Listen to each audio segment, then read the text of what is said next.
பார்க்கும்போது ரொம்ப ஆச்சரியமாக இருக்கும். ஏகப்பட்ட மியூசிக்கல் இன்ஸ்ட்ருமெண்ட்டோடு வருவார். பேசுகிறதெல்லாம் சின்ன குரலில் டெக்னாலஜி பற்றி இருக்கும். என்னவோ அந்த பையன்கிட்ட மிகப்பெரிய மியூசிக்கல் டேலண்ட் இருக்கும்னு தோணும்.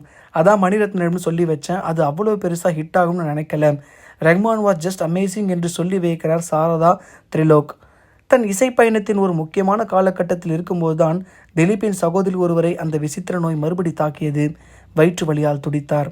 சகோதரியின் கதறல் அப்பா ஆர்.கே. சேகரின் கடைசி காலம் பற்றிய வழிகளை திலீப்பின் குடும்பத்தில் எல்லோருக்கும் ஞாபகப்படுத்தின. எல்லா மருத்துவங்களையும் பார்த்தாயிற்று. டாக்டர்கள் கைவிரித்தனர். சகோதரி நிலைமை நாளுக்கு நாள் சீரியஸ் ஆயிற்று. இதற்கு ஏதாவது தீர்வு உண்டா? குணப்படுத்த முடியுமா? குடும்பத்தில் உள்ள எல்லோரையும் அடுத்தடுத்து அது தாக்குமா? எல்லோருடைய நிம்மதியும் கலங்கடித்த கேள்விகள். சகோதரி பிழைப்பாரா? அவரை காப்பாற்றி எந்த கடவுள் வருவார்? திலீப்பின் மதம் பற்றிய எண்ணங்களில் ஒரு பெரும் மாறுதல் நடந்த காலம் அது. அடுத்து இவர் எப்படி மதம் மாறினார் என்பதை பற்றி பார்ப்போம். திலீப் எப்படி ரஹ்மானா மாறினார்ன்றதை முழுக்க அடுத்த வீடியோவில் பார்க்கலாம்.